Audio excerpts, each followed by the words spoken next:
자, 오늘 출애굽기 19장 5절 6절의 말씀을 보고 우리가 세 가지 중요한 단어를 꼭 기억해야 되겠습니다. 세 개가 다 내게 속하였나니 너희가 내 말을 잘 듣고 내 언약을 지키면, 신의 산 언약이죠. 너희는 모든 민족 중에서 내 소유가 되겠고, 쇠골라 너희가 내게 대하여 제사장 나라가 되며, 제사장이 아니라 그 나라가 전부 제사장 나라가 되며 거룩한 백성이 되리라. 너는 이 말을 이스라엘 자손에게 전할지니라. 자, 이스라엘이 주님의 소유가 됐습니다. 그리고 제사장으로 선택이 된 게 아니라 제사장 나라, 그 나라 전체가 제사장이라는 뜻입니다. 그리고 거룩한 백성이 되리라. 이 말씀이 사실은 성경 전체의 주제입니다. 성경 전체의 주제.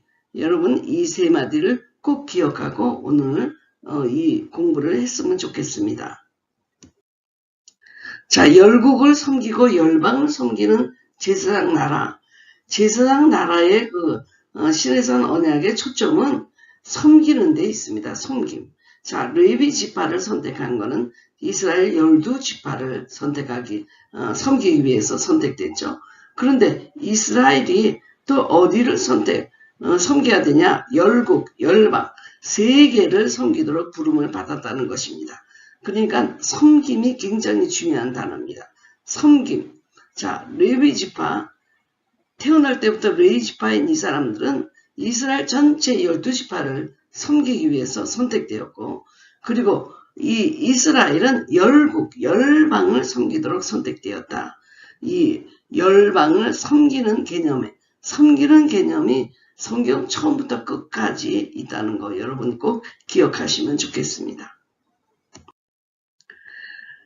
그럼 제사장이 하는 사역이 무엇이겠습니까? 우리가 제사장, 그 다음에 선지자, 왕 이렇게 세 가지 직분이 있다고 보는데, 제사장 사역은 백성의 죄를 들고 나와 하나님께 나아가 사죄함을 받도록 돕는 사역입니다.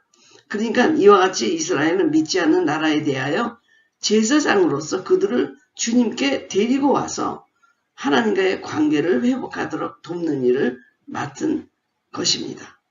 그러나 이러한 달란트를 사용하지 않았기 때문에 이스라엘은 지금 하나님으로부터 잠시 버림받게 되었습니다. 이 언약을 그들이 잘못 이해해서 우리만 특별하다. 우리만 주님의 호의를 베풀어 주시는구나. 그래서 선민사상으로 굉장히 영적 교만을 갖게 되었던 것입니다. 그래서 자신만이 선택받았다. 특유의 교만이 요나와 같은 실수를 저지르게 했고요. 니느웨와 같은 나라에는 하나님의 은총이 임할 수 없다는 성전 중심적 신학과 선민사상으로 요나의 겉사람은 하나님으로부터 계속적인 다름을 받게 되었고요. 요나서 4장까지도 확실히 요나는 하나님 앞에 돌아오지 못하고 하나님의 은혜의 그 광대성, 포울적 사랑, 그것을 이해하지 못했던 것입니다. 그래서 이스라엘이 제사장의 사명을 이해하지 못한다 하면은 그들의 부르심에 아무 의미가 없는 것입니다. 우리가 욥을 함께 한번 자세히 들어가 보겠습니다. 성경에서 제사장으로서의 이스라엘 사역을 가장 잘 설명하고 있는 것이 욥기입니다. 욥은 스스로 의롭게 여기는 자였고 자신은 하나님 앞에서 경건하고 의로운 자로 택함을 받았다고 생각을 합니다. 그러나 고난을 통하여 욥은 정말 하나님이 누구신지 내가 누군지 이런 것을 알아가게 됩니다. 그러니까 우리가 알다라는 것이 야다라는 것, 이것은 뭐냐면 부부의 관계로 친밀하게 알아가는 것입니다. 미국에서 우리가 흔히 쓸 때 I know him 이렇게 know him 하고 그럴 때는 아주 그 관계가 굉장히 부부의 관계 정도로 친밀하다는 뜻이기 때문에 I know라는 말이 우리가 생각할 때 나는 안다 그런 말이지만 미국에서 잘못 쓰면 굉장히 깊은 관계로 이해하게 됩니다. 하나님을 알아가게 되자 비로소 자신이 누구인지 알게 되고, 그래서 자신이 누구인지 알게 되자 무엇을 해야 되는지 알게 된다. 제가 지난 동영상에도 말씀드렸지만 그라운드 오브 비잉을 알게 되면 나의 비잉을 알게 되고 그러면 doing을 알게 된다. 그래서 이것이 지혜죠. 바로 이것이 진리죠.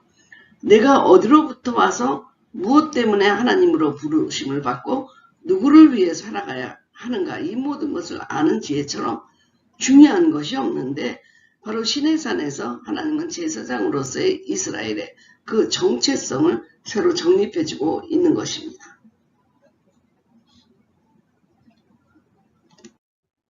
스스로 의롭다고 여겼던 욥은요, 비로소 주님을 만나고서야 자기의 자기의 그 진정한 모습을 발견하게 됩니다.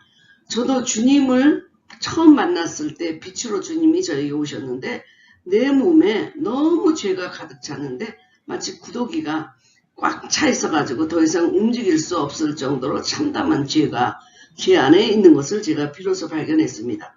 내가 이웃과 발견하면 그래도 다른 사람보다 내가 의롭지만 절대적인 의 앞에서는 이 더러운 의가 감춰지지 않는 것이고 만천하에 드러나는 것입니다. 그리고 하나님께서 자기를 정죄하고 괴롭혔던 친구들을 위하여 기도하라고 했을 때 기꺼이 순종합니다. 왜? 내가 제사장 나라였구나, 이걸 발견하기 때문입니다. 자신이 거룩한 백성, 제사장의 사명을 받은 사람인 것을 알기 때문이었습니다. 그가 친구를 위하여 기도했을 때 욥은 자신의 몸이 깨끗하게 치유받는 것을 체험합니다. 욥도 사실 자기의 안전, 자기의 번영, 자식들의 안전, 명예 뭐 이런 거 굉장히 소중하게 생각했던 사람이거든요. 그가 평소에 두려움을 가졌던 것은 이러한 안전, 자기의 개인적인 안전이 언제나 깨질 것 같은 두려움 때문이었습니다. 그러니까 하나님을 믿는다는 것도 나를 이렇게 보호해주는 그런 분으로 하나님을 알고 있었지, 참 절대적인 의이신 하나님을 만나지는 못했던 것입니다.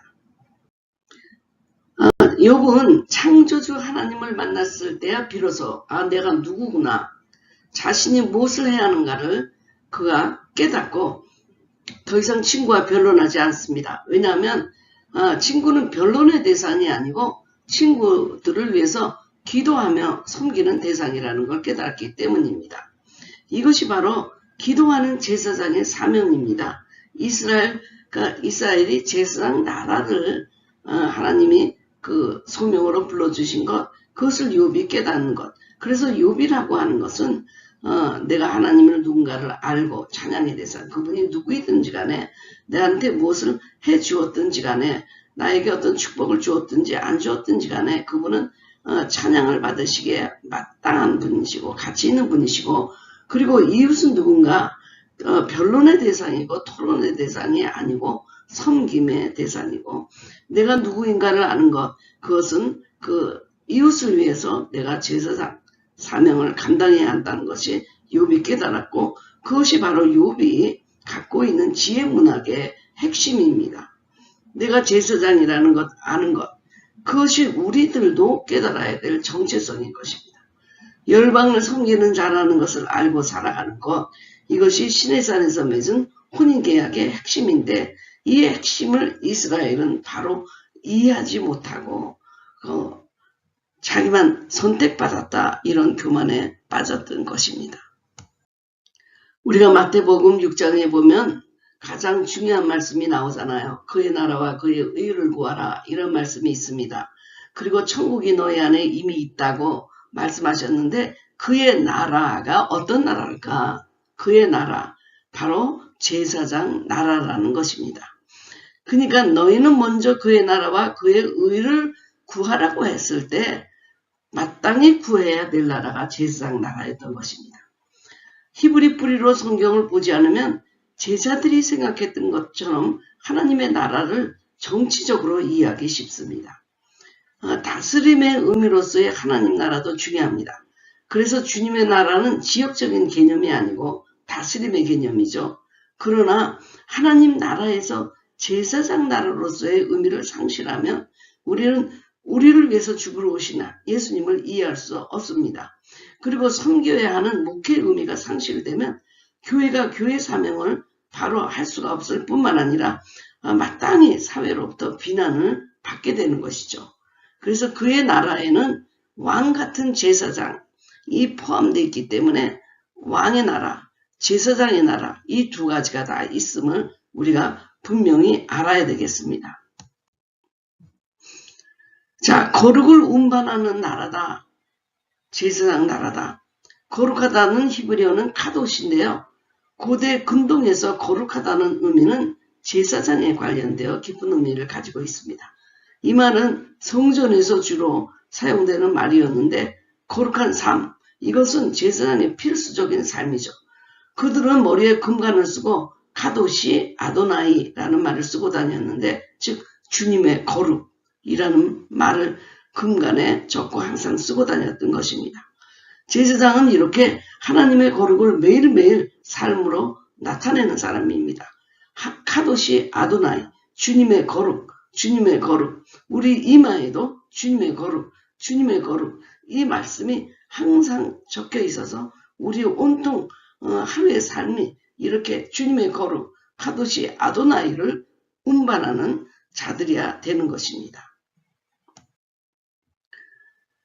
거룩을 위해 부름받은 제사장 나라입니다. 에스겔서 36장 21절에 하나님은 그분의 이름을 아끼셨습니다.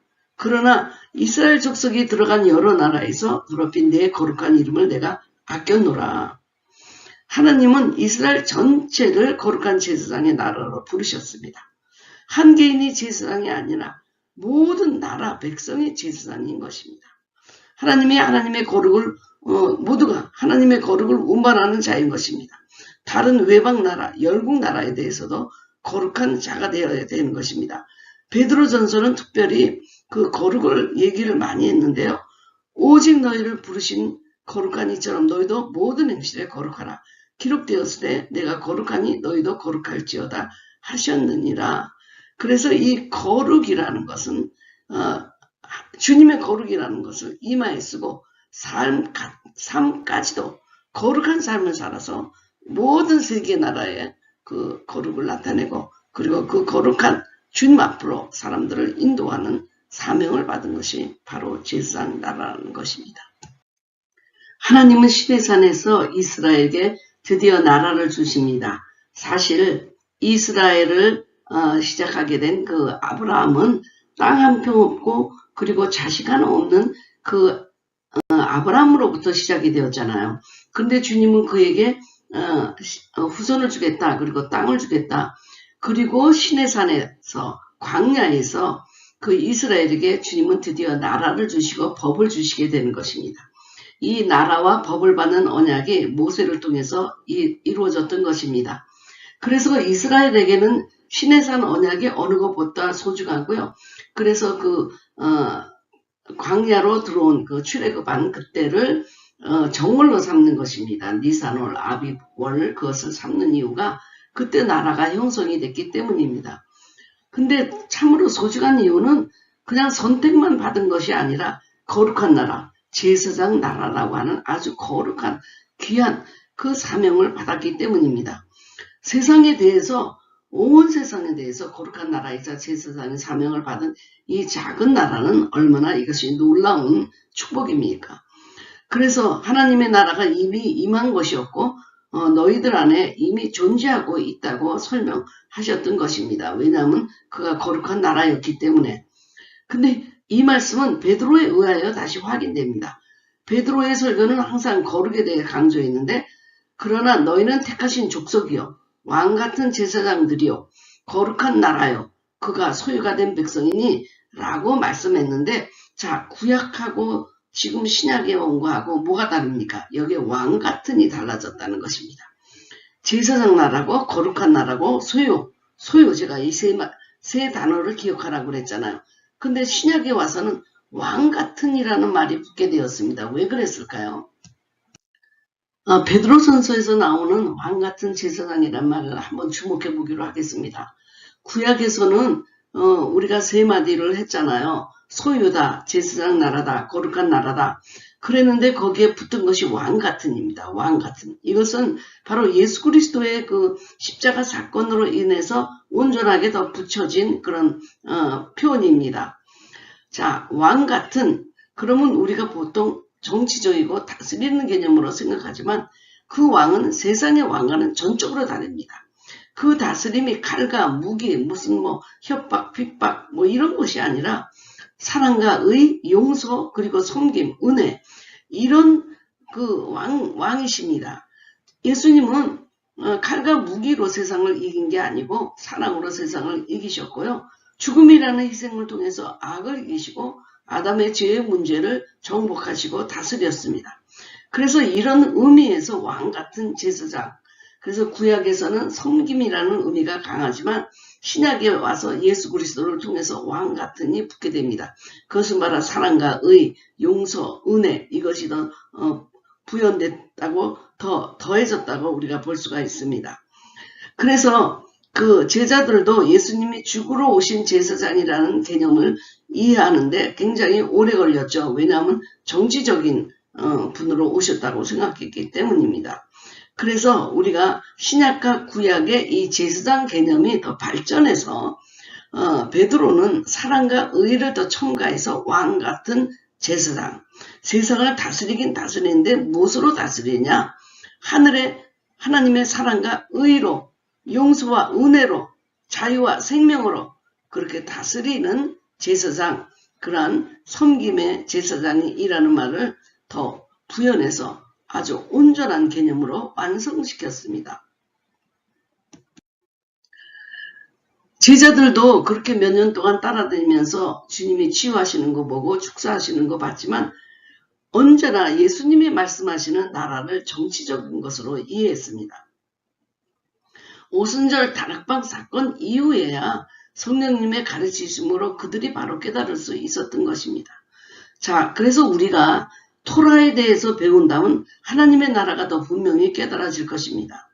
신약에 나오는 하나님의 의미, 나라의 의미만으로도 부족하고 구약에 나오는 하나님 나라의 의미만도 부족해서 신구약이 합칠 때 우리가 신해산 언약과 그리고 예수 그리스도의 십자가 사건을 통해서 이렇게 그 하나님의 나라를 이해할 때만이 바로 하나님 나라의 본질을 이해할 뿐만 아니라 그리고 또 그것이 나의 정체성을 확립하는데도 나의 사역의 정체성도 그 목회의 정체성도 새롭게 하게 될 것입니다.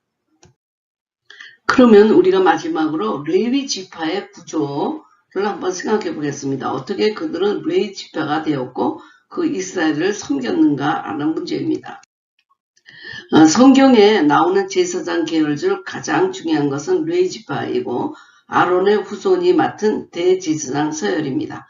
하나님은 레위 지파를 각 지파에게 성전의 일을 맡도록 맡겼으며 특히 아론의 지파를 대제사장의 직임으로 구별하였습니다.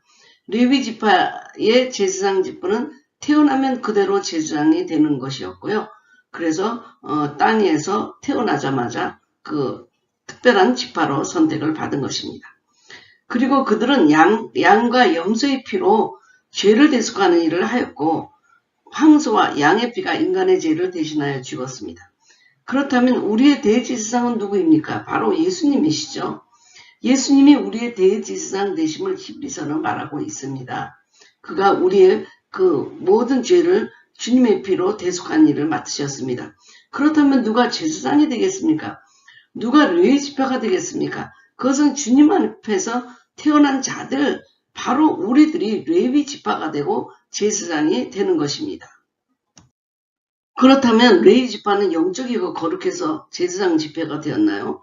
그것은 거룩과는 아무 상관이 없어요. 그냥 그 지파로 태어났기 때문에 레위 지파가 된 것입니다. 우리도 주님 안에서 태어났으므로 제사장, 레위 지파예요. 거룩의 문제는 태어난 이후에 우리가 성화의 문제이지 우리가 거룩하기 때문에 제사장으로 태어난 것이 아니라 태어났기 때문에 거룩한 삶을 이끄는 자가 된 것입니다.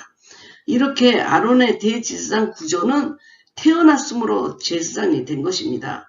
어떤 조건도 없어요. 이와 같이 우리가 만일 주님 안에서 태어났다면 레위 지파이죠. 이것이 바로 우리의 정체성인 것입니다. 기억하셔야 돼요. 우리가 거룩했기 때문에 레위 지파로 태어난 것이 아니고 주님 안에서 태어났기 때문에 레위 지파가 되고 그때부터 거룩한 삶을 이끄는, 그래서 그 카도시 아도나이 의 삶을 사는 사람이 되었다는 것을 기억해야 됩니다. 어느 것이 먼저입니까? 거룩하기 때문에 제사장이 되었습니까? 아니면 제사장으로 태어났기 때문에 우리가 거룩한 삶을 살아야 되는 것입니까? 한번 정리해 보겠습니다. 오늘 배운 거가 참 중요한 거예요. 왜냐하면 유대인들이 갖고 있는 자기 정체성에 대한 문제이거든요. 왜 그들이 정말 자기만이 선택받았다고 그렇게 도도할 수 있었는가 라는 것이 바로 그 시내산 언약에 있었습니다. 시내산 언약의 핵심은 결혼 약속이에요. 내 소유가 되는 것. 내 소유가 되니까 소유가 되는 것은 모두 거룩해진다고 그랬지 않았습니까? 그래서 레위 지파는 거룩했기 때문에 태어난 것이 아니라 태어나서 거룩한 지파로 불림을 받아서 그의 삶이 거룩을 운반하는 자가 되었던 것입니다. 그리스도에서 안에 태어난 자들은 다 레위 지파고 제사장입니다. 거룩을 위해서 부르신 언약, 열방의 거룩을 책임지도록 부르신 언약이 바로 시내산 언약입니다. 그래서 그날을 기점으로 새해 첫날을 삼고 하나님이 주신 나라, 거룩한 나라의 시작으로 니산월이 시작돼서 지금 니산월이 시작되었잖아요. 그리고 니산월 그 14일 정월, 그때는 6월절기가 시작되기 때문에 하나님께서 그 6월절이 되면 모든 이런 지금 있는 위기로부터 우리를 구원하신다고 하셨습니다. 특별히 제사장의 개념에 대해서 우리가 신약과 구약을 종합해 봐야 되는데, 신약은 왕같은 제사장이고요. 구약은 제사장입니다. 거룩한 제사장이죠. 왜 왕같은이 뭐냐? 거기에 구약의 섬김의 제사장이라는 의미의 플러스 사랑과 의, 용서, 은혜, 자유, 생명, 이렇게 예수님이 우리에게 주시는 선물이 포함된 왕같은 제사장. 사랑과 의와 섬김으로 세상을 향해서 열방을 향하여 거룩을 운반하는 나라다 하고, 나라를 받은 나라, 나라를 받은 언약, 바로 이것이 시내산 언약이라 너무너무 중요합니다. 유대인이 갖고 있는 시내산 언약이 정체성이라고 한다면 우리도 이 정체성이 바로 이 정체성, 왕같은 제사장이라는 정체성이 나의 정체성이 될 때 내가 승리할 수 있는 것입니다.